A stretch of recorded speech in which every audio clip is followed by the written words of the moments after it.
The annual Mumbai International Literature Fest, and the first one to go entirely digital. Our co-sponsors are Tata Steel and Tata Projects. TEFCO, in collaboration with the Goethe Institute, Max Muller Bhavan, Mumbai, presents a live, digitized, dramatic reading of Roland Schimmelpfennig's The Golden Dragon. In this dramatic reading of The Golden Dragon, adapted specifically for the digital medium, a local Thai, Chinese, Vietnamese restaurant becomes a point of intersection between the lives of seemingly unrelated individuals. 6 intertwined stories unfold as chaos ensues over a bowl of hot soup and an unwelcome additional ingredient. Post the performance, and to make the evening a little more special, playwright Roland Schimmelpfennig himself will join us and be in conversation with journalist and culture consultant Pragya Tiwari. Until then, we hope you enjoy the reading. Directed by Sharodya Chaudhary, presenting The Golden Dragon.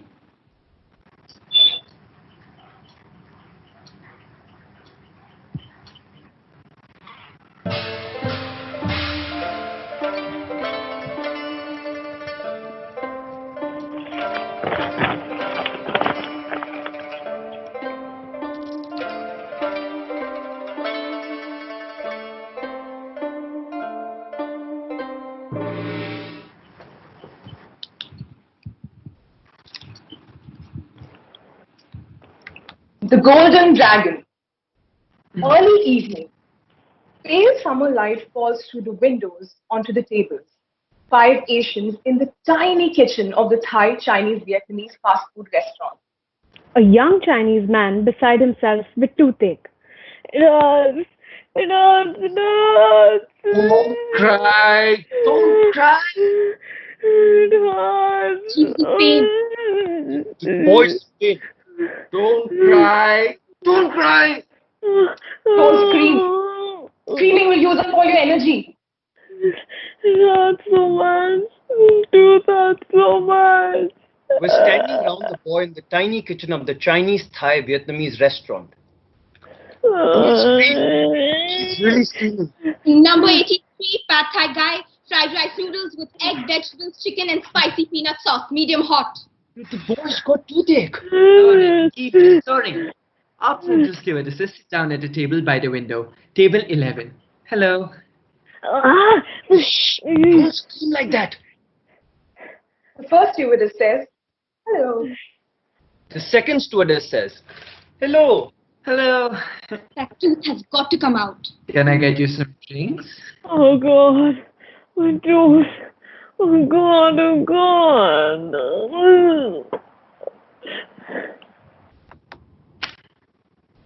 A mild evening in late summer.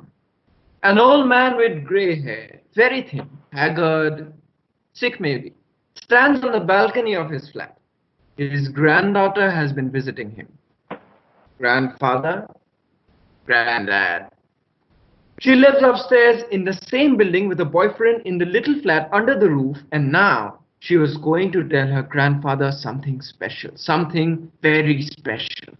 But she doesn't tell him because her grandfather seems lost in thought or worries.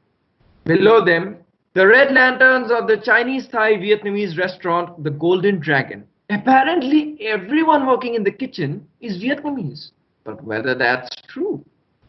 The old man says, if I could have one wish, if I could have one wish. Next to the old man on the balcony, a young woman, not yet 19. She is strikingly young and strikingly beautiful. She says, "What is it, Grandad? What would you wish for?" The old man looks at the young girl. My granddaughter? I look at my granddaughter. You're so young. You look wonderful. Do you think so? Do you really think so, Grandad? When I get to your age, what am I going to look like then? I'm not going to see that. I'm not going to be around to see that. I laugh. You're laughing. I'll be dead a long time before then. I'll be dead and buried a long time before then. But what was it? What were you going to say? What? What were you going to say? You just said, if I could have one wish. Yes, I said that. If I could have one wish. He pauses for a long time, stands there with the empty wine glass in his hand. Number 101, sukiyaki, fried beef with straw mushrooms, and number B6, the carrot curry, a Vietnamese specialty. I've got them to take away downstairs in the Golden Dragon. He looks into the dusk. He says nothing. Then, And you? What would your wish be? yes, what? You've not said what you would wish for.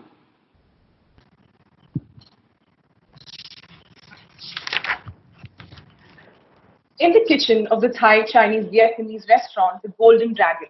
It's cramped. It's very cramped. There's no room, but there are still 5 Asian cooks working here. One of them's got toothache. The boy, the one who's looking for his sister, the new one. We call him the boy. It hurts. Toothache. It hurts. It really hurts. Don't scream, don't scream. Screaming will use up all your energy. We call him the boy because he's new. Because he's not been here so long. He's still new and he's got no monies and no papers. So a dentist is out of the question. Please don't scream so loud. An apple juice and a glass of white wine. Drinks for the stewardesses. That tooth's got to come out. How? Get it out. Get it out. There's no other way. Get it out. The man in the striped shirt. Late 30s maybe, already had a bit too much to drink. He's alone in his flat, sitting at the kitchen table, looking at the table, the fridge. His girlfriend has left him, or she's thinking about leaving him, and now he hopes she's going to come back. He says, I wish you'd never met him.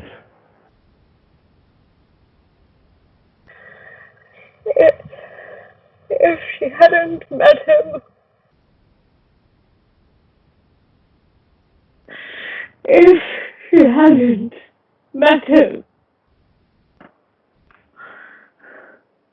A sudden gesture which makes me knock some beer onto my trousers. Two young people in the flat they share under the roof. Lovers. They've only been living together a couple of months. A wonderful time. One they'll never forget. Downstairs, the Golden Dragon. The young woman has just come back from seeing her grandfather who lives in the same building. Her boyfriend, the young man, says, how could it happen? She goes, I don't know. How could it happen? I don't know. I don't know how it happened. I don't believe this. I cannot believe this. I have no idea. You said Me? you said nothing could happen. Yes. That's right. Look, I have no idea how it could have happened. This is a complete disaster, total disaster. Everything was going so well. It was all going so well before, and now, how are we going to? You're far too. And the money, where are we? The flat's too small for three, and in the autumn you were planning to go to a total disaster.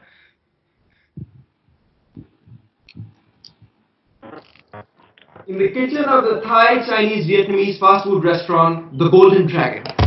Hot box, a gas stove, a deep fat fryer, a clock, a Vietnamese calendar. Liking the wrong things. Liking things like sweets. Something he had always done. He had done that at home. Show me your tooth. Oh God, it's completely black. The stewardess's order, 25. And 6. 25 and 6, Chinese noodle stir fry and the Thai soup. Completely black. I'm very hurt. You've got to go to a dentist. What dentist? How can you go to a dentist? A 25 and a 6 for the table by the window. Number 31, dried raw prio one, crispy chicken breast with straw mushrooms, pineapple and peach in sweet and sour sauce. Number 25, bami pat, fried egg noodles with fillet of chicken breast and fresh vegetables. Number 6, cipher with chicken, coconut milk, side ginger, tomatoes, button mushrooms, lemongrass and lemon leaf. Hot.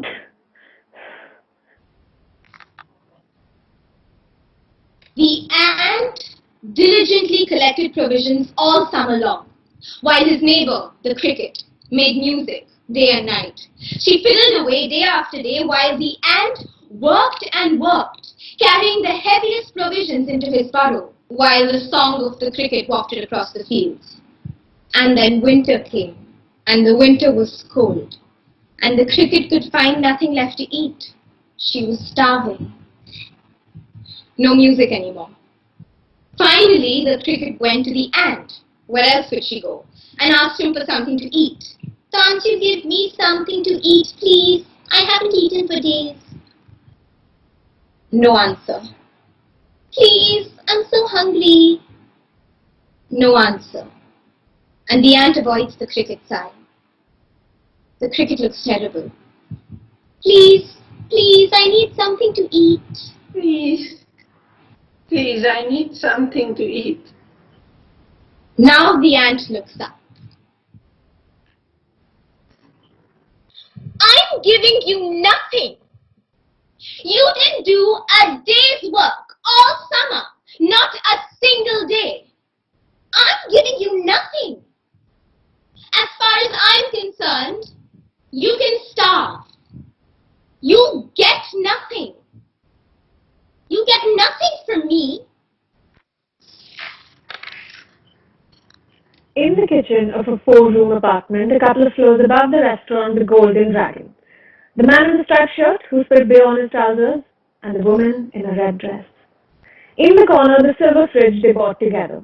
Most of the things here are joint purchases, acquisitions for a shared future.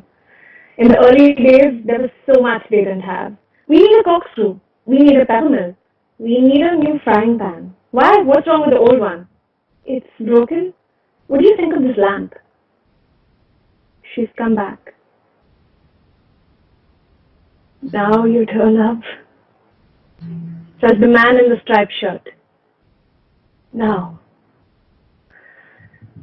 you're here. Well, it's too late now.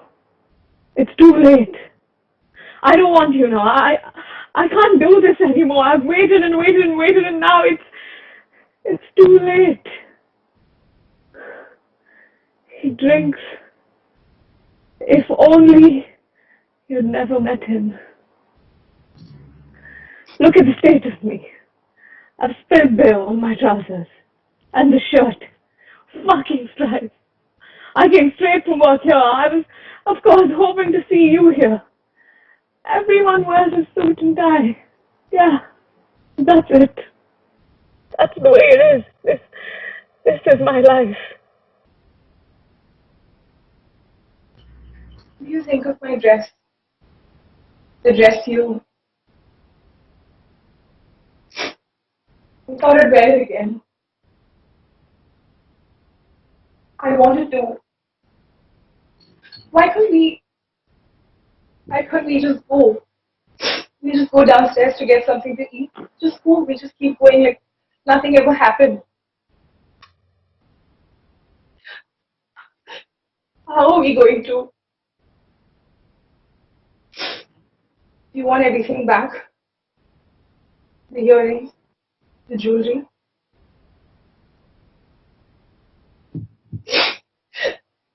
The ring. Do you want the ring back? The way you look. You look in the dress, in the dress that you're stunning. Stunning.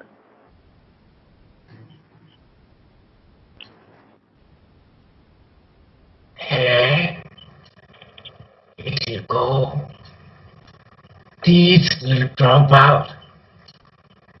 When you're all toothless, who would have thought that your teeth really do drop out? I so wish I could be the way I was once. Young. I wish I was young again. I so wish I could be the way I was once. Upstairs, in the little flat under the roof, the young couple who were having such a wonderful time until now in their first flat. She has bought children's toys. Why did you get all this? So, Why? so you can get used to it. So you'll be pleased. But I'm not pleased. I'm not pleased. I got these things so it will be easier for you to start being pleased. How am I supposed to start if I'm not pleased?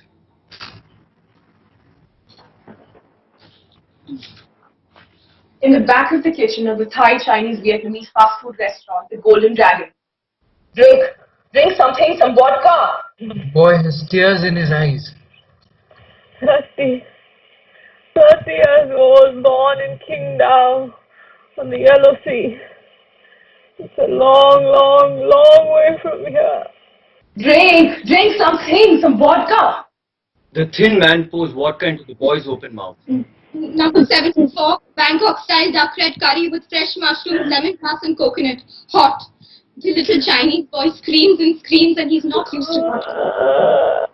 Do think it's unbearable. Number 51, fat with bonbon noir. Beef in saute sauce with peppers, onions, carrots, and cashew nuts.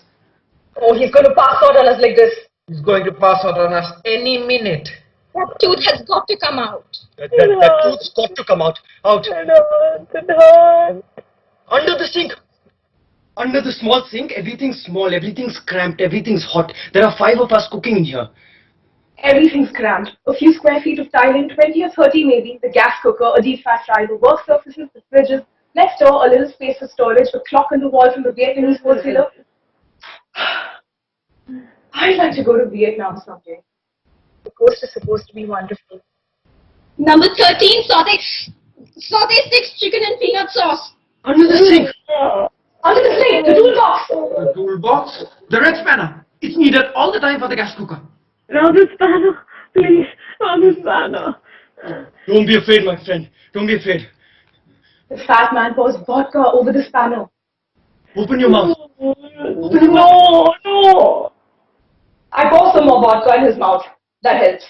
It helps. Swallow it, swallow it. Which one is it then? This one. The fat man knocks on the tool with the spanner. Oh, that one there. The right hand side. It's not looking good. Oh, the left one. It's not looking good either. The fat man knocks on the tool with the spanner. They both look bad.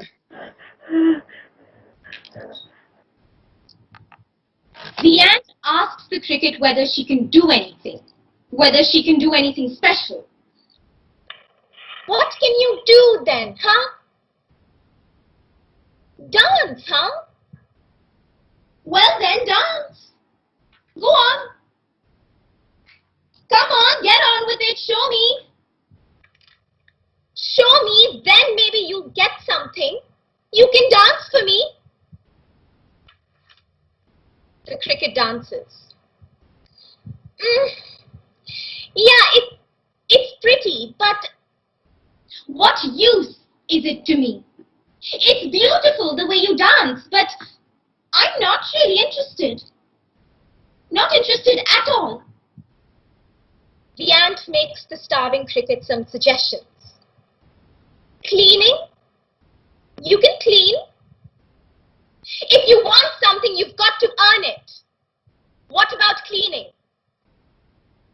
Do some cleaning then. Or, that gives me an idea.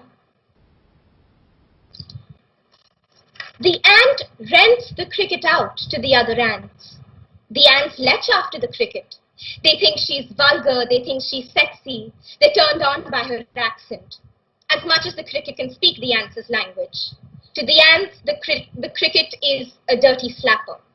The ants do what they like with the cricket.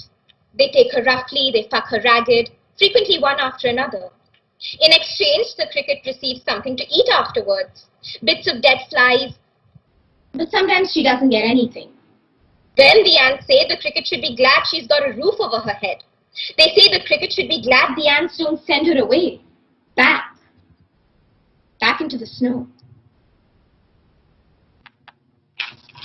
In the Thai Chinese Vietnamese restaurant, the Golden Dragon.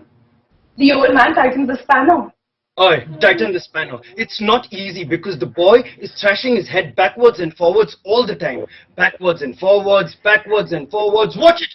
Or he'll pull the wrong tooth out by mistake. A healthy one. But the thin one holds the boy, holds it tight.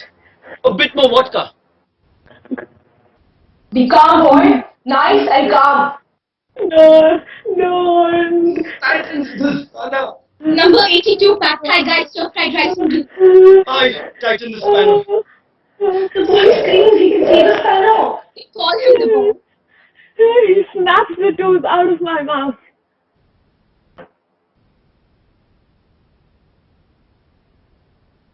He snaps it off me.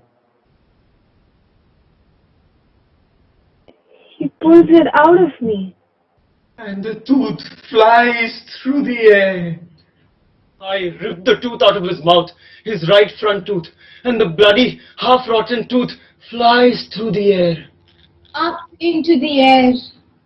The tooth flies and flies, and it keeps flying.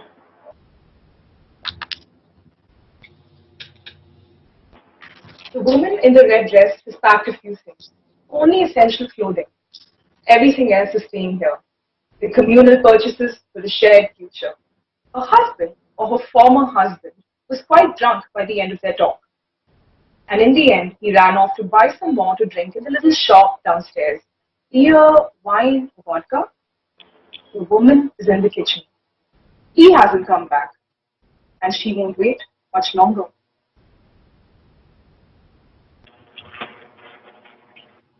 It can't be. It can't be that I married the wrong man. It can't be that everything's falling apart. And it's my fault. Before, I've met another man. You've done what? I've met another man. That can't be.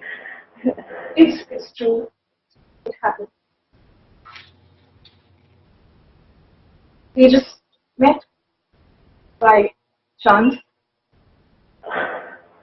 Where? Who? We were rehearsing with the choir. He just joined.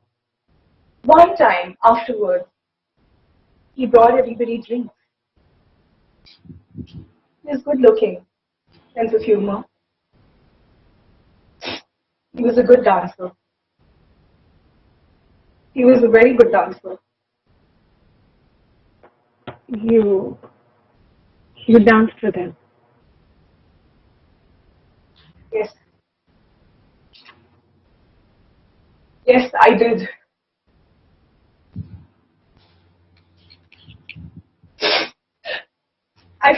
I've fallen in love. And now I was never planning to leave my husband. Never. Only it kept getting stronger. Suddenly, being with him felt much more important than everything else my husband and I ever experienced. It all failed. You lied to me. And then a secret weekend in Venice.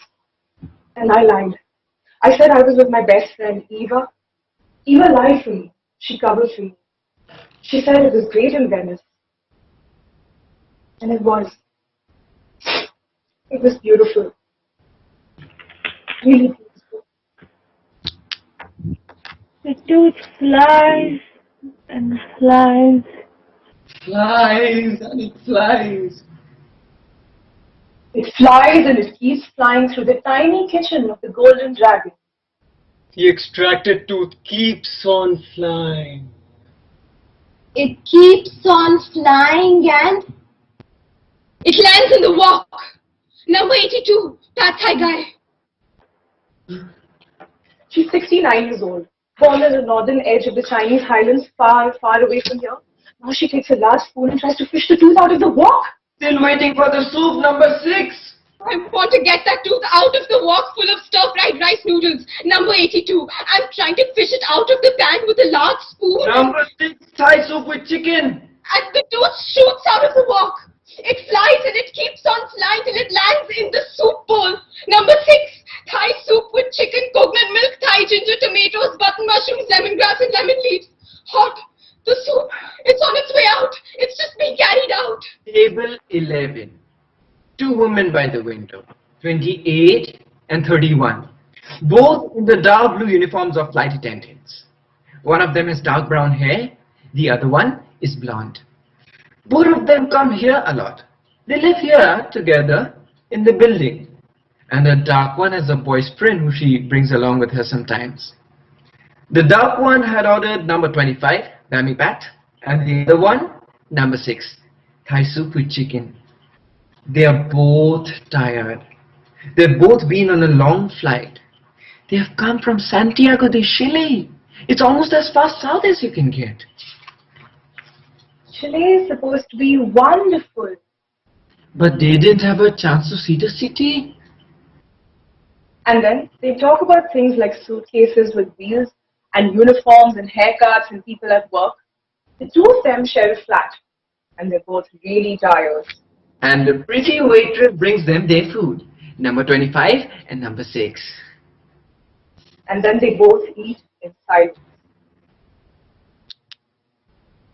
She's not a bad little girl, that one, have you? You've got to give it a try. She'll do anything. For something to eat, she'll do anything. Anything. I really do mean anything. Anything. Anything you want.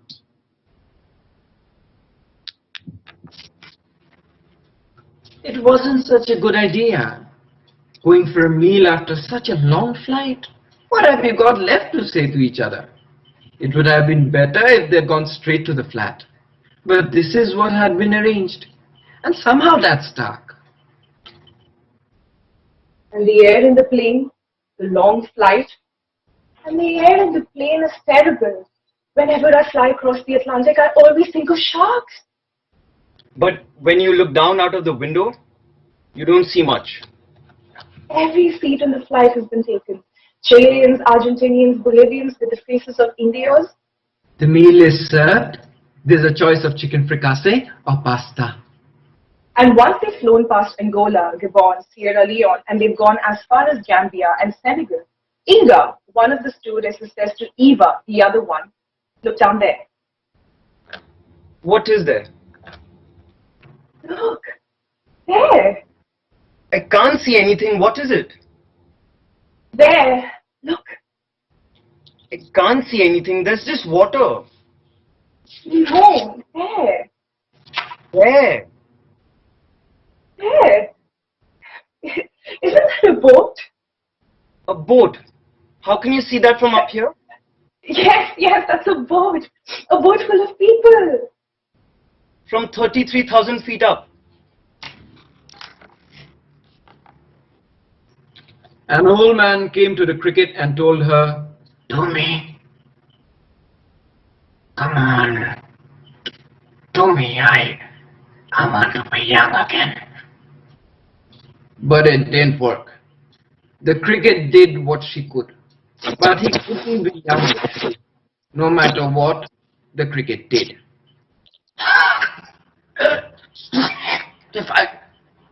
If I could have one wish, said the old man. And then for a long time, he said nothing. And she did what she could. And he said nothing for a long time. And then he got very angry. The old man got very angry with himself, with old age. He got angry because he couldn't be young anymore. And in the end, he got angry with the cricket. I thought you knew what to do. I thought you knew what to do. And because the old man was so angry, he was unfair, and he was rough, violent. He couldn't be young anymore, but he was still strong and heavy. And he tore out one of the cricket's feelers. Now, Inga and Eva, the two stewardesses, are eating number 25 and number 6. And the conversation picks up again briefly. Because they're talking about the sunset when flying west. They talk about nightfall above cloud level. The end of the day being distorted, teased out into something strange and long. And they talk about the sunrise when flying east. They talk about daybreak above cloud level, red and unreal. A sunrise which the plane is flying towards. A dawn which is distorted, stunted, squeezed. And how beautiful it is nevertheless. Then they're both silent again. This time for a long time. Both thinking. Sometimes their eye falls on the carpet on the wall, which shows a golden dragon. The waitress walks past. She asks, "Do you like any more drinks?" Would you like any more drinks? No, thank you. Smile. All three smile. The dark stewardess Eva carries on eating her 25, and Inga, the blonde stewardess, eats number 6. "Would you like to try this, Eva?" Yeah, sure. She slurps the soup off the spoon. Eva slurps the soup off the spoon. The best Asian soup I ever had was in San Francisco. "Oh, yes." Yes, in San Francisco. Really good. Wonderful. Really good. "It is, isn't it?" And then, in the bottom of the soup bowl, in among the lemongrass and the Thai ginger, Inga finds a tooth, a bloody tooth, lying in the bottom of the bowl, a tooth, an entire tooth, slightly bloody, slightly decayed, a human incisor. "That's disgusting," says the other one. "I'm not eating anymore." A human incisor. That's disgusting. I'm not eating anymore. We're leaving. I'm leaving. I'm not staying here a minute longer. Disgusting. That is disgusting. A tooth. A bloody tooth in the soup. Are you coming? You're not coming. Stands up, walks, storms out. The blonde woman, Inga, 31, stays sitting there with the tooth with a gruesome hole in it in the spoon in front of her. She keeps looking at the tooth. Other people find a golden ring in the stomach of a fish. Other people find a diamond in long grass. In the kitchen of the Asian Thai Vietnamese restaurant, the Golden Dragon, the hole where the boy's tooth will not stop bleeding. Is it really bleeding? Let me have another look. It's been bleeding the whole time. Show me. Maybe we have to singe it. We have to singe it so it stops bleeding. Where's the tooth? The tooth. What if we put the tooth back in the hole? The tooth's gone. Gone? Gone. Where's the tooth? Where's it got to go? It must be somewhere. Didn't it just drop on the floor? It must have just... The boy puts his head back and the old man tries to plug the hole in the upper jaw. The old man says, "What is that?" What is that? I don't believe it. Why? I cannot believe this. Why? There's someone there. What? There's someone inside. Where? In the hole. Next door to the Golden Dragon, a little shop that's open late into the night. The shopkeeper, Hans, has gone and got a takeaway from the Golden Dragon. Number 103. As always, hot. Extra hot. The man in the striped shirt opened a bottle of vodka while he was still in the shop. And now he's standing at the counter next to the little shop's cash register and he's drinking with the owner, Hans. Hans is saying, then let her then, Hans, like the man in the striped shirt, has already had quite a few. You know the saying, don't you? No, I don't know it. The gist of it is, it's not worth upsetting yourself over women, or never let a woman get you down, or no woman is worth getting all miserable about. I don't know, I can't really remember. In the foil container under the counter, the smell still hangs in the room. The leftovers of number 103. Anyway, I've got something special for you. Maybe. Come with me. Hans locks the shop from the inside. He pulls open a drawer behind his heavy shop counter and takes out a key. Come with me. Let's see. Maybe. You're my friend. Come with me. The Golden Dragon, number 41, Thai chicken, very hot. I don't believe this. What? I cannot believe this. What? There's someone there. What? Someone inside, in the hole, where the young Chinese boy's tooth was. A group of people are sitting in a circle. Why do you never call? You should call us. We've been waiting so long for you to phone. In the hole where the tooth was, which has not stopped bleeding, sit my mother, my father, my uncle, and my aunt. Why do you never call? You should call us. I'm worried, says the mother. I'd at least like to know whether you got there. And my father says, I'd at least like to know where you are, my son. Where are you, my son? I'm in the golden dragon in the kitchen. And uncle has pulled out one of my teeth. A tooth? That's terrible. Tell us. Yes, it's terrible. Tell us, are you earning well? I know, uncle, you'll get it all back.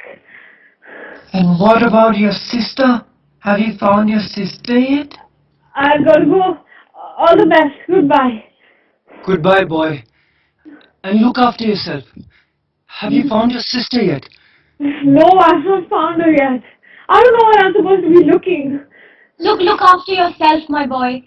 Look after yourself. How was the journey? I've got to go. It's really bleeding. Goodbye. Oh, the journey, yes. Well, another time maybe. Goodbye. Goodbye, boy. And look after yourself. Look after yourself. Look after yourself. A young man approached the ant and said, "You've got that cricket in your flat. What does she cost for an hour?" A short time later, the young man was alone with the little cricket in a room. There wasn't much there. Just a bed, a table, a chair. "You know," he said, "my girlfriend's pregnant.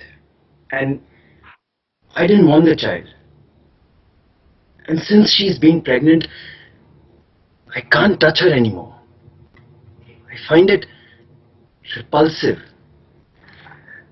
And then I had to find a new job because otherwise there wouldn't be enough money for 3. Now I have to feed everyone and I think I deserve something for myself. I think I deserve something really special. And now I'm going to let myself have it." And then he treated the cricket not like a cricket but like a thing that can be paid for, and that doesn't matter if it gets broken. He probably treated the cricket the way he would have liked to have treated his pregnant wife.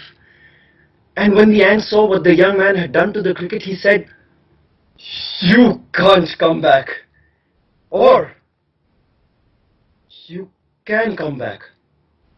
But for what you want, you've got to pay a lot more. Triple."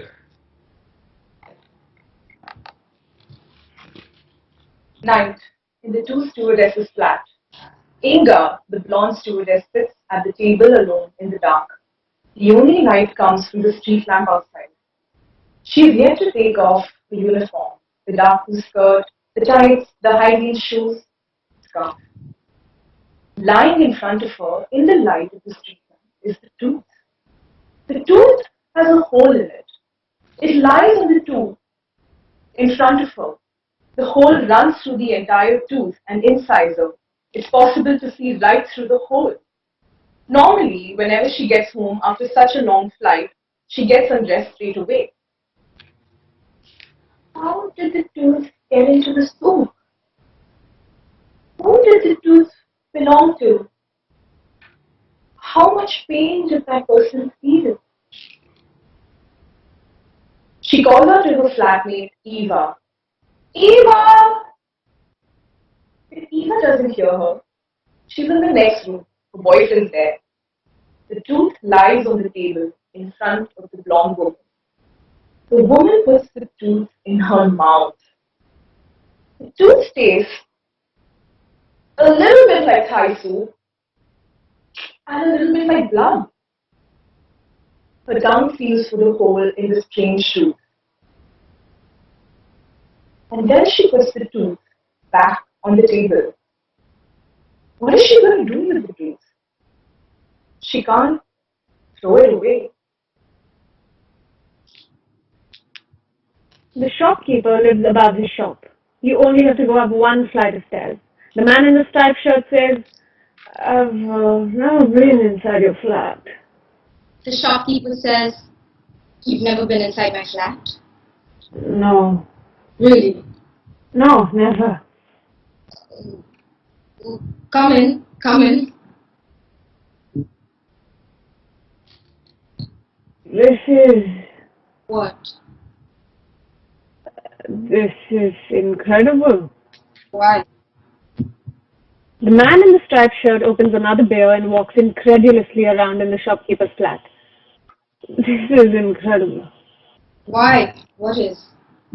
The shopkeeper's flat is not a flat, but rather a kind of warehouse, which is stacked to the roof with provisions, rice, noodles, milk, salt, sugar, all over the place. Everything's full of it. This isn't a flat. Why? It's a warehouse. A warehouse. What kind of warehouse? A warehouse for provisions. Everything here is full. Provisions are important. Provisions are more than important. In the summer, nobody thinks about them, but in the winter, when it gets cold. You're going to have to dig a tunnel to get through that lot. Inga, the stewardess, at the table at night with no light. The only light? The glow from the street lamp. In front of her, the tooth on the table. The tooth casts a shadow. What to do with it? I can't throw it away, but I can't keep it either. In the next room, Eva, the second stewardess, says to her boyfriend, You know what? Downstairs in the Golden Dragon tonight, Inga found a tooth in her soup. What kind of soup? In the Chinese downstairs, the Thai soup, number 6, a human tooth. I've never found a tooth in my soup. When Eva and her boyfriend met, he told her, You look like a Barbie doll. You look like a Barbie doll. And when they got together, she told him, Now you're the Barbie fucker. Yeah, I'm the Barbie fucker. So, how was the flight? How was the flight? The Barbie fucker asks now. The flight was okay. Everything was fine until Inga found a tooth in her soup. So, shall we go to bed? Eva, next door, in bed with her boyfriend, who she calls the Barbie fucker. In the dark living room, on the table, in front of the blonde woman, the tooth. It's getting late. The granddaughter rings on her grandfather's bell. Grandfather, there was something else I wanted to tell you. Yes? What is it, my child? What is it? What's the matter? What's the matter? I'm going to have a baby. A baby. So? I'm going to have a baby, but I don't want to. I wish everything was like it was before.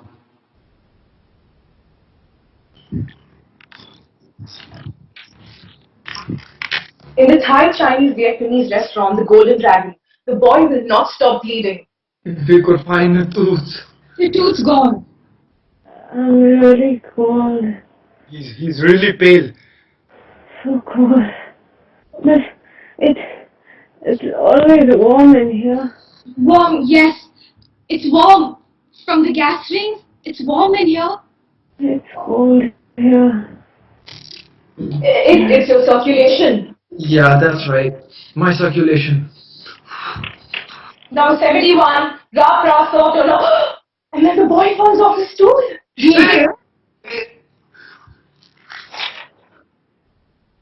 The boy is white as snow. White, like a lily. White like cherry blossom. He's dead. He's bled to death. Oh, my poor boy. My poor boy. Number B, 5. Bowls out. Fried beef with Chinese leaf and lemongrass. The Chinese boy has bled to death, and he's lying on the floor of the tiny kitchen of the Chinese Thai Vietnamese restaurant, the Golden Dragon. Eva and her boyfriend. I've always called him the Barbie fucker. He maybe thought it was funny. I know it's a stupid word, Barbie fucker. And I don't know why I didn't stop calling him it. I'm too young for him. I wonder what he feels when he touches my young body. When I touch his body, I can feel the age. He's good looking, he's an attractive man, but I can feel the age of his skin. I like him a lot, but maybe I despise him at the same time. Or I despise myself and that's why I call him it. If I could be something completely different from what I am, if I could be another person, if I could have one wish, if I wasn't the flight attendant and the Barbie fucker's lover anymore, and if the Barbie fucker wasn't the Barbie fucker anymore, if we could swap, then I'd be the still attractive pilot who's flown to every country on earth, and he would be that pretty flight attendant who is currently spending a life in a droning cylinder 33,000 feet above sea level handing out meals. What would that be like? In the kitchen of the Golden Dragon, the Chinese boy, the new boy, who was looking for his sister, or had looked for her, lies dead on the floor, next to the gas bottles, bled to death, quick as a flash. What are we going to do with him? He can't. He can't stay here. He can't stay lying down there. My boy. My boy. They wrapped the dead Chinese boy in a carpet, which they took off the wall out front in the Golden Dragon in a moment when there was no one else in the restaurant. It's the carpet for the Golden Dragon, which the dead Chinese boy always wanted to have a closer look at, because there aren't any carpets like that where he comes from. But now, it's too late. Oh, my boy. My boy. The Golden Dragon closes. The light goes out in the restaurant and the red lanterns go out outside the door. The click of the light switch. One of the cooks locks the door from the outside. The others leave the restaurant by the back way. On their shoulders, they're carrying a heavy rolled-up carpet. It's a warm night.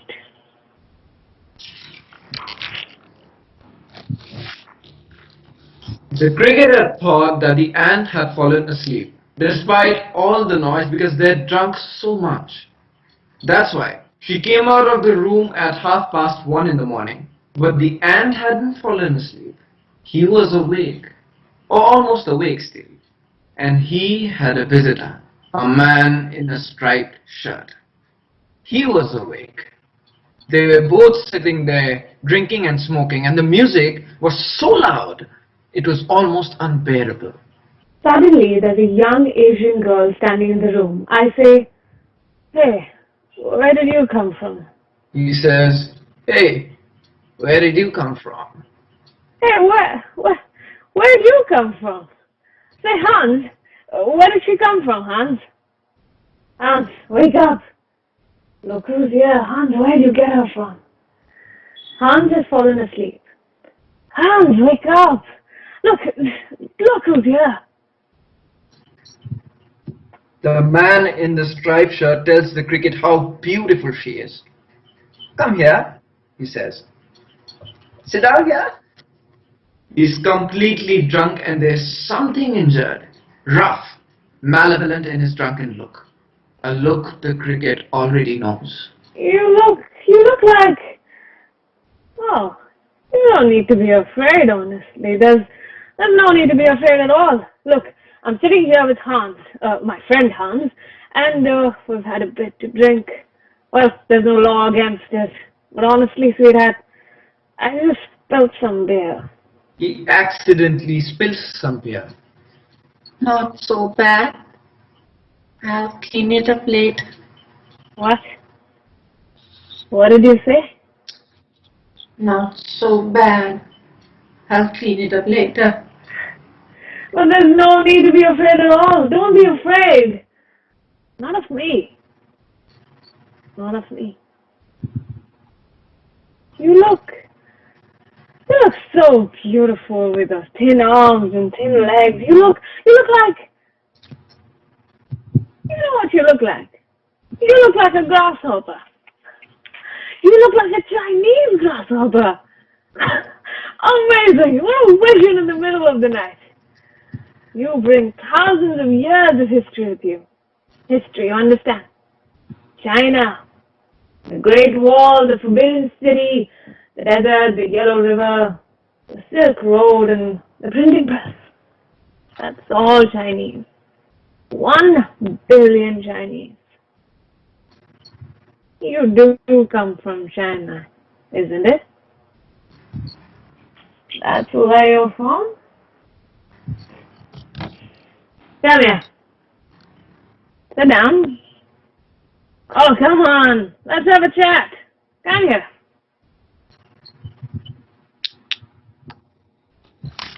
Night in the city, outdoors, on a bridge over a river. The 4 Asians from the Golden Dragon and the dead young man rolled up in the carpet. You really want to throw him in the water. Where else can we take him? I don't know. Somewhere. This isn't right. Are we supposed to just leave him lying somewhere? Are we supposed to just leave him lying somewhere in the street? I hope you're not going to throw me off the bridge. I'm wondering what it's like to fall off this bridge. No, don't leave him lying in the street. What's going to happen to him if we leave him lying in the street? I hope you're not going to throw me off the bridge. Let's just throw him off the bridge. Off the bridge? Yes, we can throw him off the bridge. They heave the carpet up onto the railing of the bridge. They have to turn it round again. And then they unroll it. There it is again, the golden dragon. I can almost reach out after it. The carpet flutters briefly in the wind. Farewell. I fall from the bridge into the water and my head plunges into the cold river. Water rushes inside me through the hole left by the tooth and I swim for home. The river picks me up and carries me along mile after mile. It flushes me into the North Sea. A current carries me northwards, along underneath the ice. Maybe a fish is pulling me. Or a whale. It's a long journey. Here comes the Kamata Peninsula. Not far now, soon I'll be home. Past Japan in the distance in the grey light of dawn, and shortly before evening, that very same day, finally, China. I'm home. What do I look like? How long was I traveling for? Weeks? Months? Years? It's a long journey. It's a very long journey.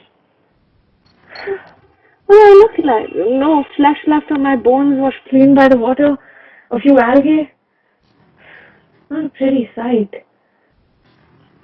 I'm happy to be back home. I'm hungry.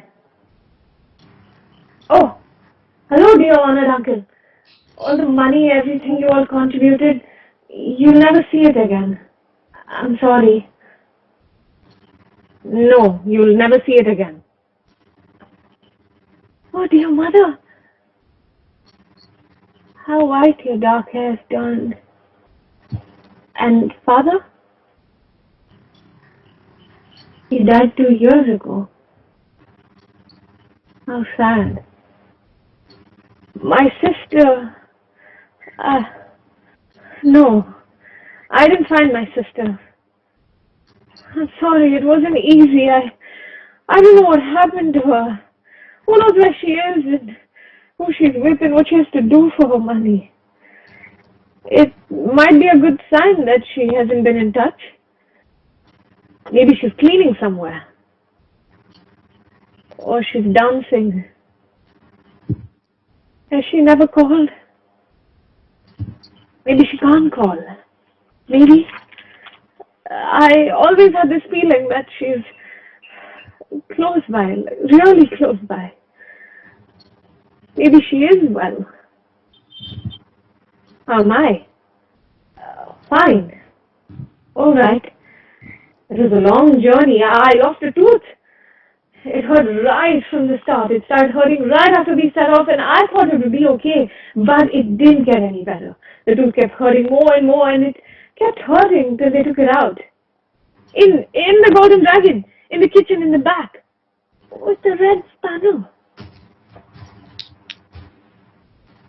In the shopkeeper Hans's flat, Hans had fallen asleep on the sofa. Are you mad? Are you mad? Look what you've done to her. Look at that. She's bleeding. Oh my God. She's not an animal. The man in the striped shirt muted, not sober. He's not really interested. So, sorry, I'm sorry.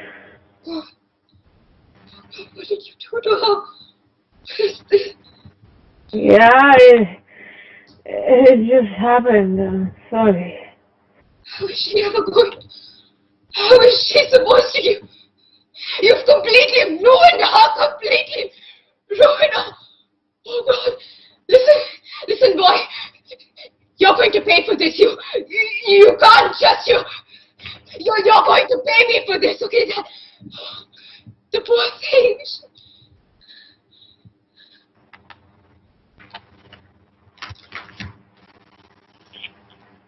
Inga, in her flat. She takes the tooth off the table, puts it in her jacket pocket, and leaves the flat. Loud music throbs from the door of the first floor flat.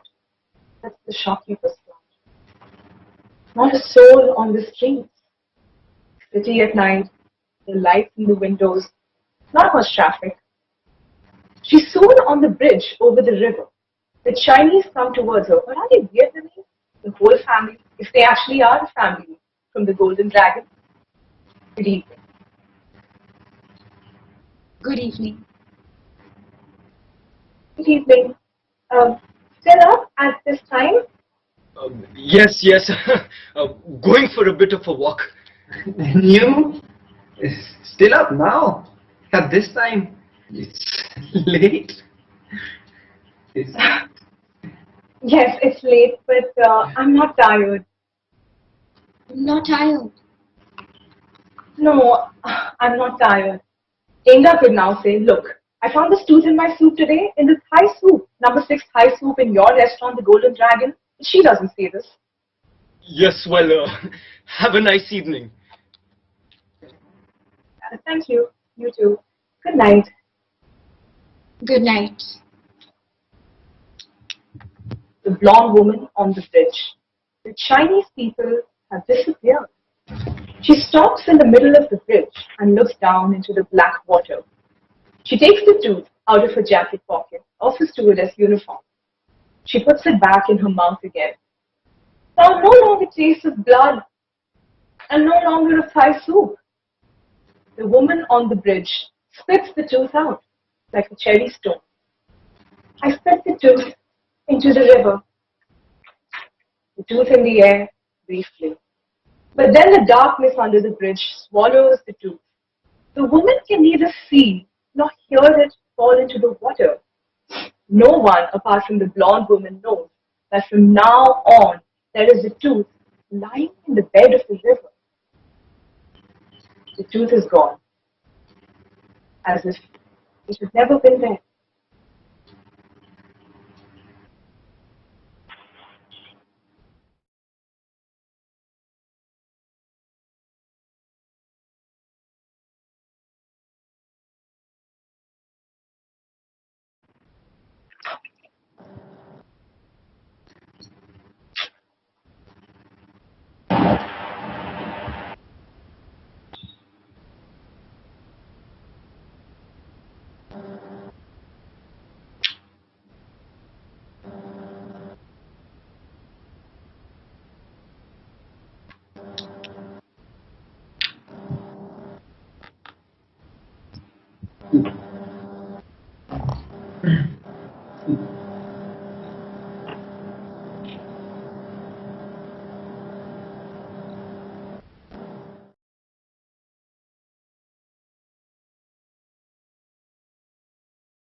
On behalf of the cast, crew, and festival,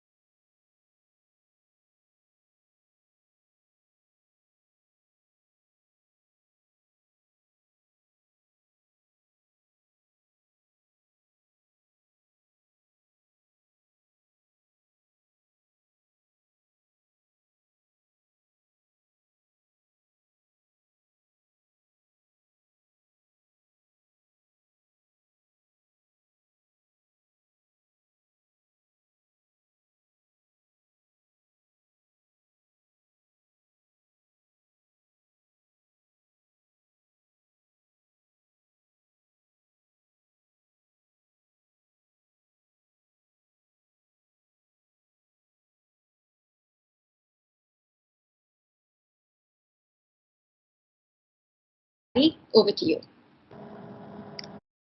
So much, Nitya, and thank you and all your colleagues and friends for that wonderful performance. Welcome, Roland. It's always such a delight to be able to listen to your words, and equally hard to snap out of a universe that you create. So I'm going to begin this session by asking you a question about the Golden Dragon, the play that we just heard performed. I believe, Roland, and correct me if I'm wrong, you said somewhere, or you in your worldview, there are four kinds of theatre that exist.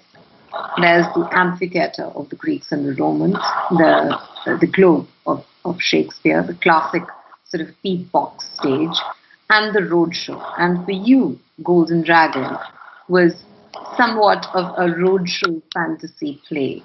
Could you, if I am not mistaken about this, could you help me understand what you meant by that and what it is like for you to think about even a near future where all the promises of a roadshow fantasy may not be translatable onto the stage, and we might be seeing more and more performances in this kind of a version?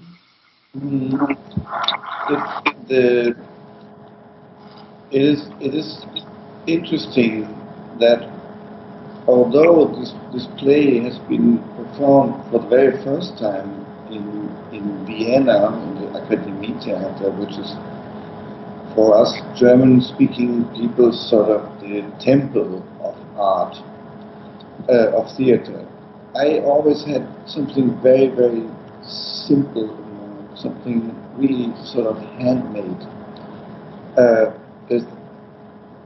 I don't like so much the term of poor theater, but because theater never is poor, in my opinion. But I was thinking about something very energetic that can be performed without almost anything. You just need a couple of actors, and basically that's it. Maybe a prop or two, but so that's what I mean with roadshow. You could do it, you could take it everywhere, and hopefully it works. So, and with many of my plays, this has been the approach in the last years. There are others that are more sort of, yeah, we need this puppet dollhouse setting of a real theater, but many they come from a concept that's more than basic. Of course, and I always thought, here you can see how one can be very mistaken, that this sort of form of theater is sort of undestroyable. And it will always work. We don't need anything. We don't need even money from the state. We can do whatever we like. And now we learn that that is not the case because of the pandemic.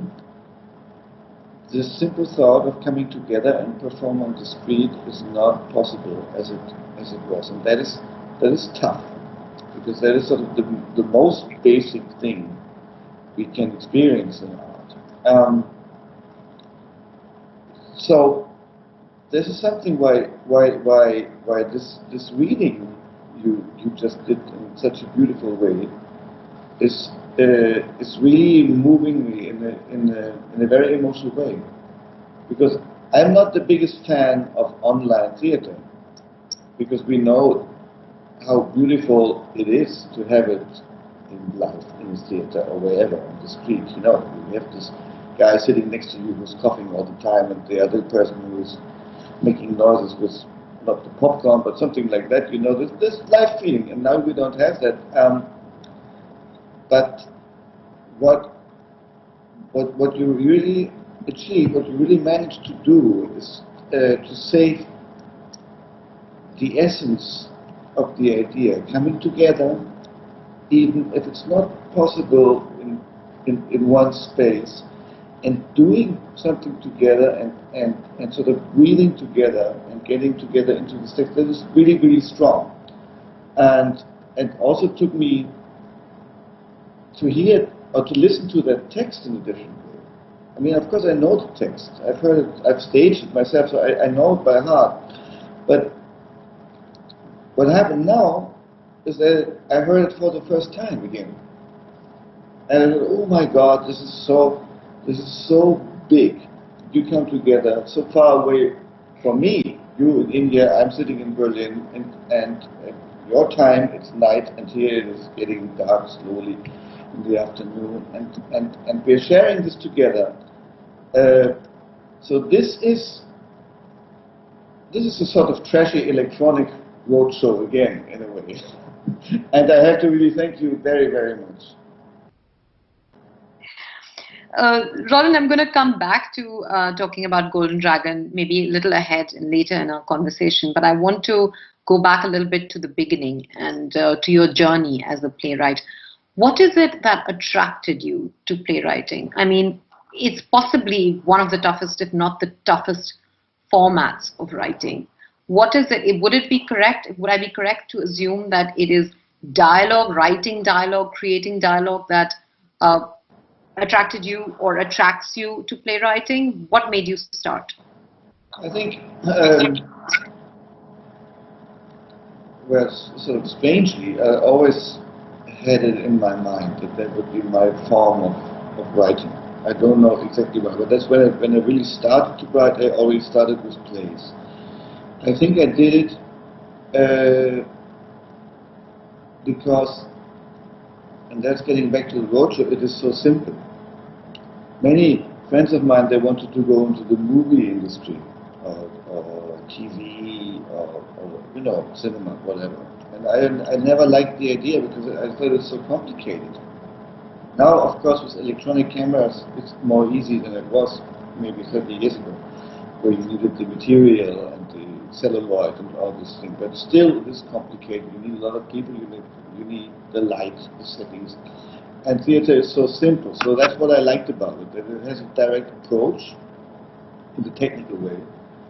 But looking at from the content or from the more artistic point of view, it is something very direct as well, because it is the word, the spoken word, gets directly into the head or into the imagination of the spectator.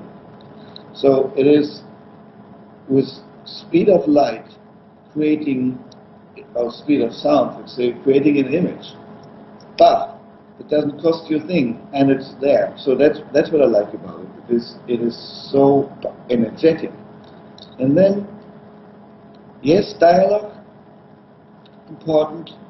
I refer, yes, of course, but I think it has to do a lot of work to do with rhythm, and that's sounding now maybe a little bit New Age style, but it is about the energy. It is, and I'm not so much New Age, but it is about energy and power and concentration and focus, and I think that's the most beautiful thing, and something we could observe even now here on the internet. It is about playing. Adults transform in front of the eyes of others into a character or whatever, or a narrator. And we as human beings, we start to play, perform, or perform in a playful way for others, and they enjoy it.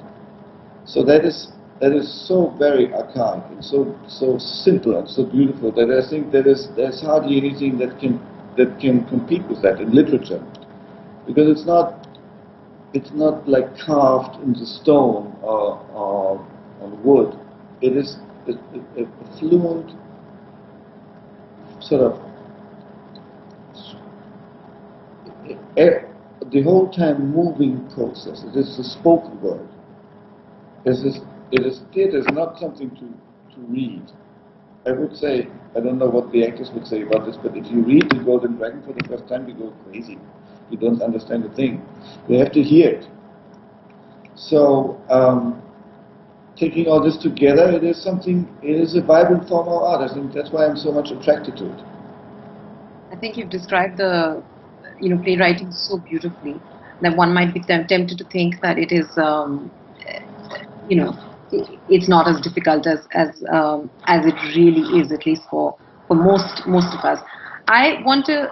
I know it's not easy for anyone to talk about their writing process, but I want you to still try and share something about it. What is it about the creative process of writing that you perhaps find the most difficult? And along the way, have you found ways in which you deal with these sort of constant impediments that you might encounter? And also, there's another part to this question that, I believe that you weren't very fond of the first couple of plays that you wrote, if I'm not mistaken. What was that journey like for you? I mean, what is it that you didn't like about maybe your early writing, and what might have been a point at which you said that I could do this, and you started coming into your own as a playwright? I know there are many parts to this question, but there are many parts to the writing process, so take it as you will. I think the most important thing about the writing process is that you can't really plan it. That is something one has to accept. It's the same thing like when you are talking to somebody, like we are talking right now. I know, of course, we have a sort of a plan what we want to say, but what exactly decides in the back of your head that the phrase that I'm saying now is coming out the way it does come out, because this is not prepared. So that is the same in a way with writing. You have the idea, you have it all planned, maybe you have even a big scenario put on the wall and you know where you want to go, and then you start, and then it's just diving into a river and you don't know where it will take you. So I think that is the most important thing to accept. There is no perfect plan. Maybe there is no plan ever. In the end, one has to accept that. So that is one thing. And the other thing is, sometimes the most important thing is time. We need time to let ideas grow, and sometimes the long term. I mean, okay, I have the idea for this play, and then I bump or crash into a wall, and I can see that I can't go any further. I can take it where I want to take it. And that is the point where you cannot force it. You just have to wait. And sometimes you have to wait a long time, maybe a couple of months, maybe a year, maybe even more. And so that is interesting, because it's like you have the idea, or maybe you have even the first scene, and then you have to put it in the closet and you have to wait how it will develop in the meantime. I mean, I have now a technique that I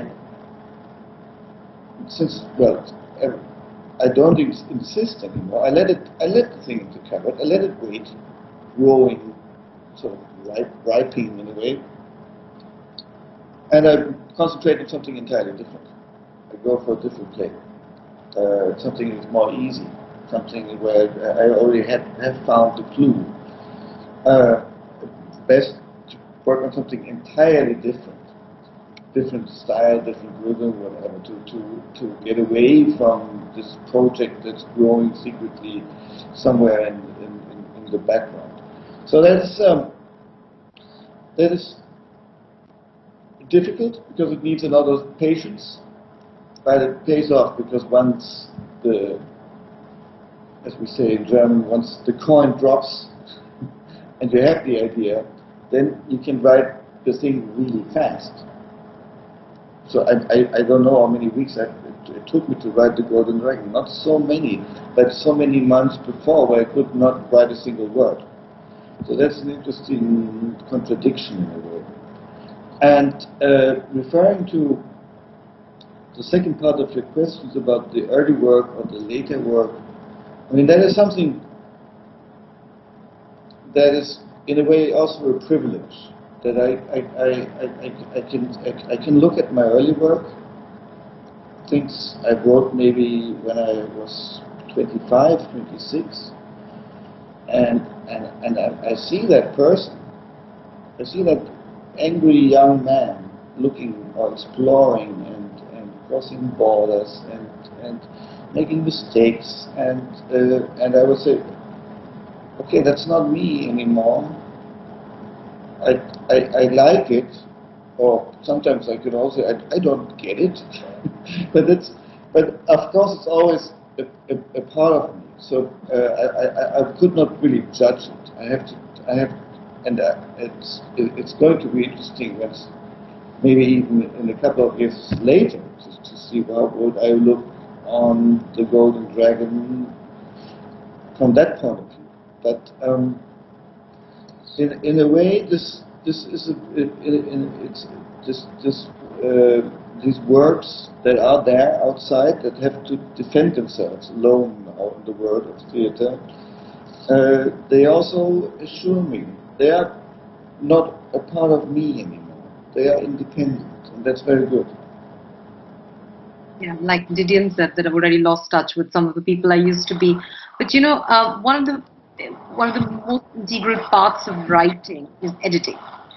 But editing is again, for different writers, it bears different kinds of importance. There are writers who write, their first draft is just something that comes out and is pretty much entirely changed as it goes along the process of editing. And for some people, it's the first draft that really matters, and editing is a smaller process of marginal tweaking. So I'm curious about what your relationship is with editing, and I'm also curious about how you edit. I mean, have you ever, for example, heard or asked somebody else, perhaps an actor, to read your play out or your first draft to you before you start editing? Because there's so many people who have said this to me, and I've heard this said so many times, that the experience of reading your play and listening to your play are very, very distinct experiences. So I'm curious about your process of editing. Editing is of course, like in a movie, the editor has a tremendously important job. Sometimes people forget about that. They think that the cameraman is so important, or the director, but the editor as well. So editing is elementary, and it is something I do on the way.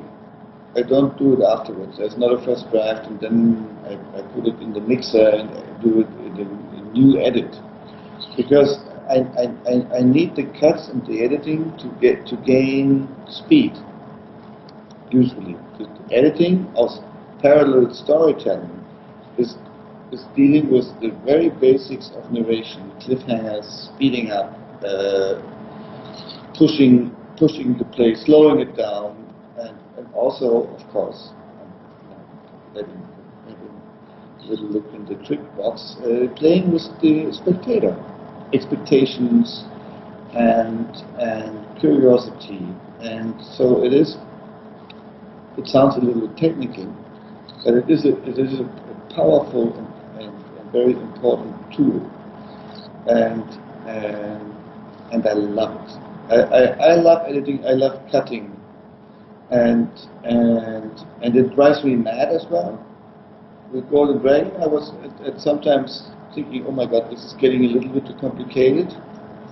And afterwards, I wrote some other plays that even play ball with different timelines. And then I was thinking, ooh, I'm getting lost. There's too many voices at the same time, and how do I get this organized? But then, after some time, it works. I know then later people in theaters go crazy for it because they also have to adjust to the form of editing and getting, trying to get some orientation. But it's more than important. And I know I never have actors reading plays to me, and usually I don't think in actor so and so, actress so and so, that she or he could be the optimal actor for the part, because that is something that spoils you a little bit. When you have that voice in your head of that person, and then the text gets a little bit, I don't know, I don't like it. If possible, I like to have it sound sort of open. Also, it's the same that I don't have a concrete image of the play. If it's not a roadshow play, then I have, of course, something very, very, very, very, very basic. So, but I try to avoid to get too fast into the real world, which would be the contact with the actress or the actor. You know, I want to move on to what you write about, themes, if you will, that emerge from your plays, or perhaps the themes that emerge for me as somebody who's read your plays. There is the element, the aspect of sort of cutting through society, of trying to write about more than one class in one play, particularly post-Arabian Night. There is a socio-political consciousness that we see, for example, in Golden Dragon that we just heard, or Winter Solstice for that matter. And then there's a sort of very keen observation of the eternal human condition, if you will, a sort of compressed reality that's also then augmented by, streaks of surrealism, of absurdity, or playfulness, if you will, whatever your chosen term for it might be. I'm curious to know where the preoccupations that you address through your writing, through your plays, come from. It's interesting that you use the term post-Arabian Night, because it's true. Something has changed, and I grew more political or more aware. Maybe political is not the best term, but more aware of society, and try to make the plays in a way more important, speaking to so many people and telling relevant stories. So, of course, that's relevance is a very wide term, maybe too big, but it is something that it comes to me more and more, that let's say, maybe to use another very, very big term, in justice, something that keeps driving me. And talking about Golden Dragon, of course, especially with the let's say that's not a good word to say, but it's the war to sexes, I wanted to say, but it's not. But it is. I mean, it is a very hard play about abuse of women. And also it is, of course, a try to focus on something that is a central element of our times, that is migration. And the huge gap between the first, second, and third work. So, and that is, I think, our big theme. I mean, right now one would say, okay, Corona is our big theme, but I think that's temporary. Hopefully, that's temporary. Then we will get to, we will get back to that, and so that isn't just again. How do we live in a world which has so many parallel worlds in it? So that's something I can't get rid of anymore, and I'm finding it more and more difficult to just write a nice comedy. Actually, I never did. Sometimes I would like to do it actually, but then somehow the political impact slips in and puts his foot in the door, and there it is. Well, it doesn't have to be one or the other, but you know, one of the conundrums of this sort of thinking about injustice, writing about injustice, is that you're talking about the experiences of immigrants, the experiences of those who are on the receiving end of oppression many times. You're talking about the experiences of women, and you're talking about the experiences of less privileged classes as well. Can that get tricky? I mean, this sort of burden of representation, or recreating the experiences of characters that perhaps you've not, that is not close to your experience. It is absolutely. It's complicated. That's because if imagining that, let's say, German white average actor would perform the part of somebody from a totally different culture or ethnic background, that's edgy. I would still defend the idea that it's possible, and that the attempt to do so is not meant as an insult to whatever character is represented or written by me. But because in my understanding of theatre, it is opening worlds in maybe a playful and maybe sometimes even provocative way, but it's always in a gesture of including and not excluding. So, but it is tricky. So one has to find a conscious way to deal with that. I have to accept there are things I could not write about in an acceptable modern way. And I would say, okay, I'm definitely not identical to the character I'm just inventing. I might be the total opposite.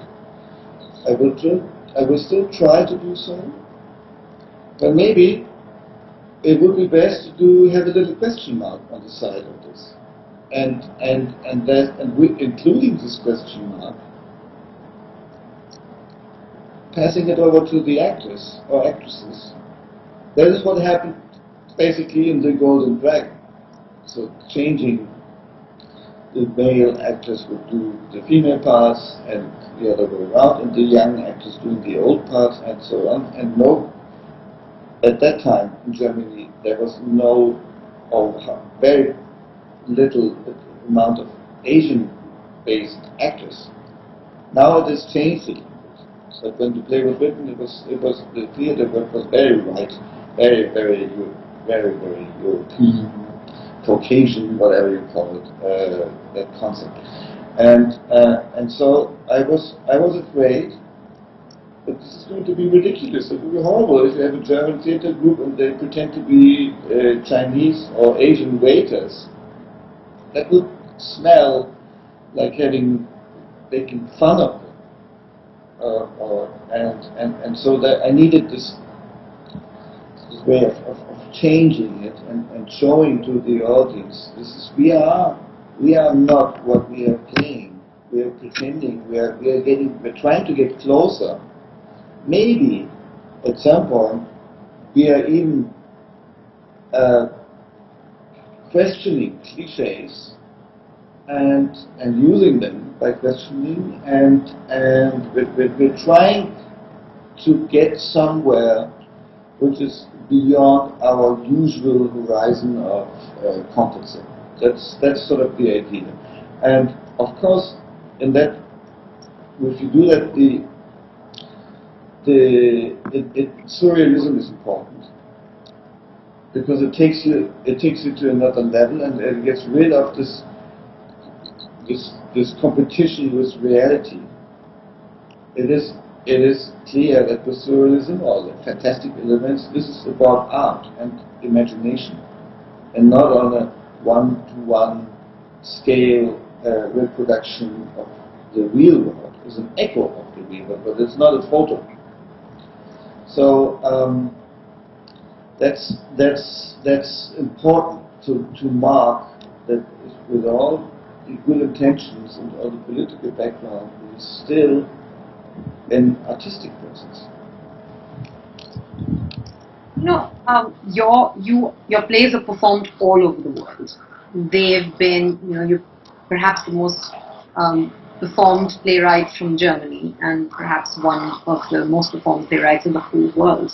I can't help but wonder what your relationship is like with translations. I mean, you of course speak English as well, and you speak German, but would you prefer to do your translations yourself? Have you ever come across a translation that you've been less than comfortable with? I mean, language is essentially a tool, and writers spend so much time perfecting that one word.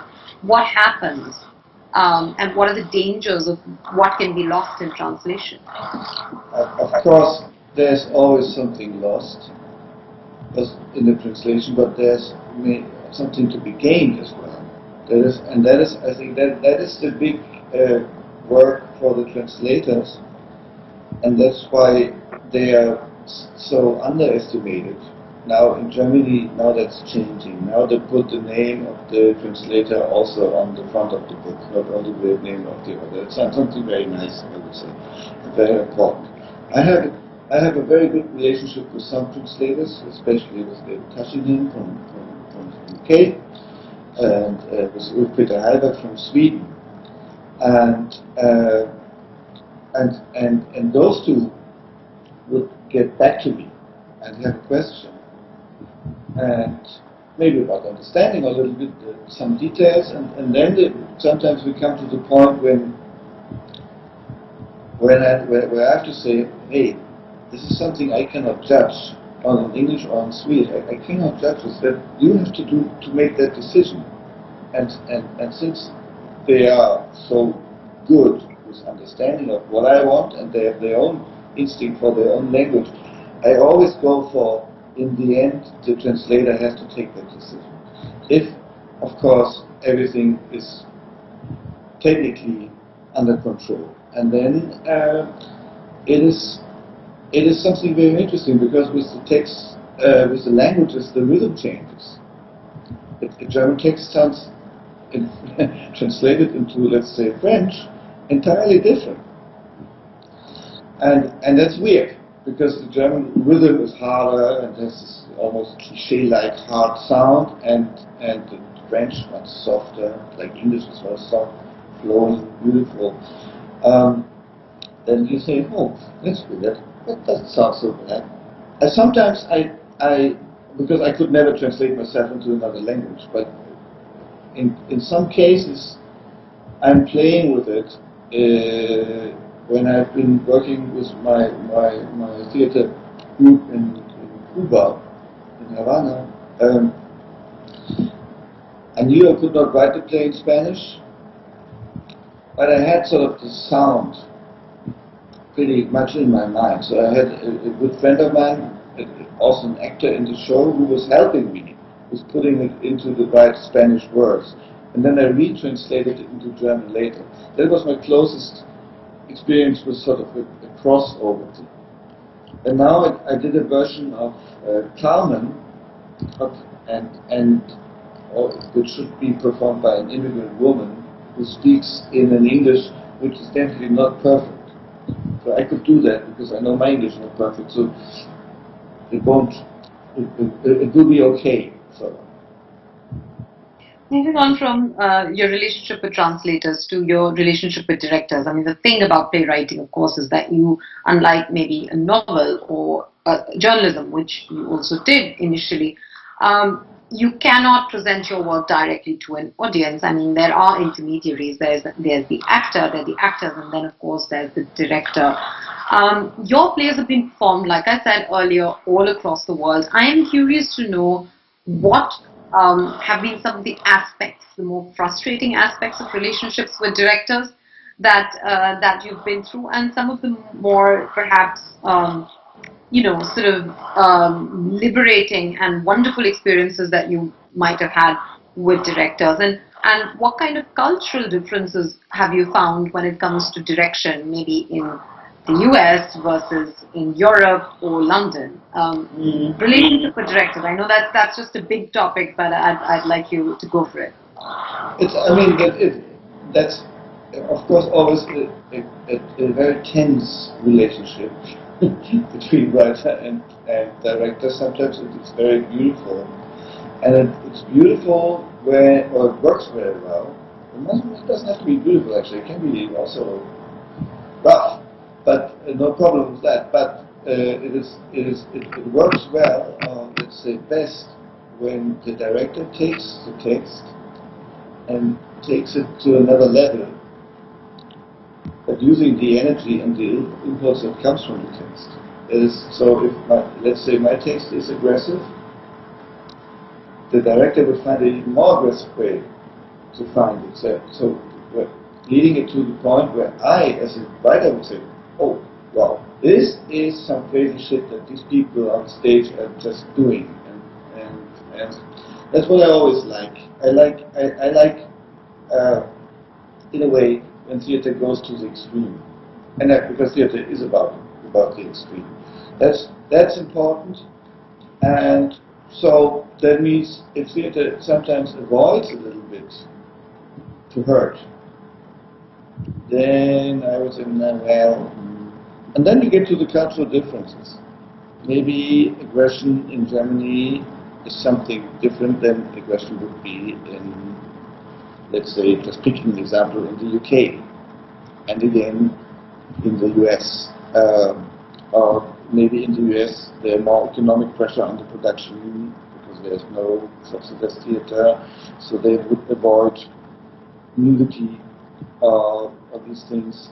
So that's where I sometimes would say, yeah, this could be more edgy sometimes. But I could not generalize it at all. I've seen fantastic performances of my work in London, and the very beautiful Golden Dragon in New York as well. So, but sometimes I would say, well, you see that in that culture people would not fight. But again, coming from Cuba with the Latino temperament, they would shout at each other all the time. That's the way they communicate. It's beautiful. I have a follow-up question from Ramu Ramanathan, who is one of our best-known playwrights and directors, and has directed Arabian Night, a production that I had a small part to play in, as well as a production designer. He was curious to know, is there any director that you would like to collaborate with who you haven't yet collaborated? I could not drop a name just like this. It would be very unfair for all the others. And I'm not saying it out of politeness. I would think about 2 or 3 right now, but I won't say it. Okay, well, you can tell him in private.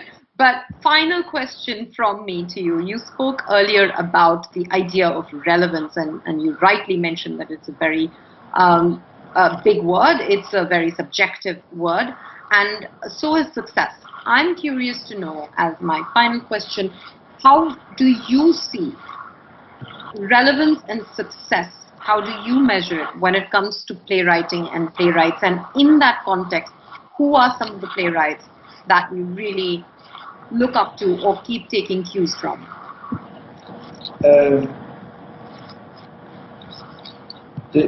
I think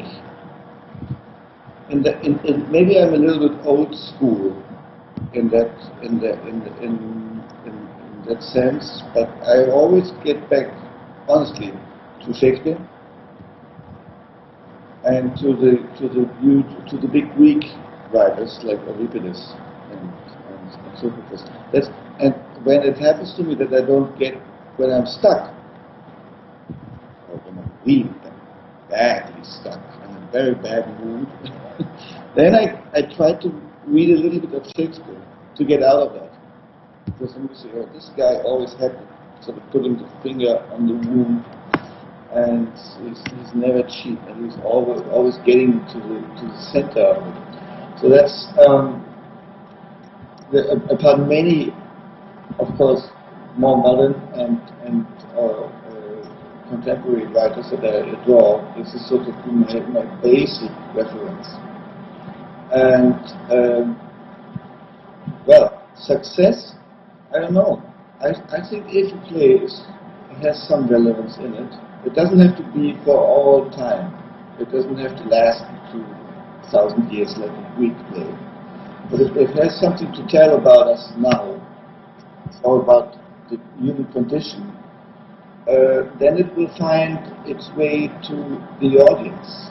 If it is too complicated, too whatever, let's say brainy, and too theoretically, and maybe too much in love with its own sound, then there's always the danger that the audience just gets bored and doesn't connect.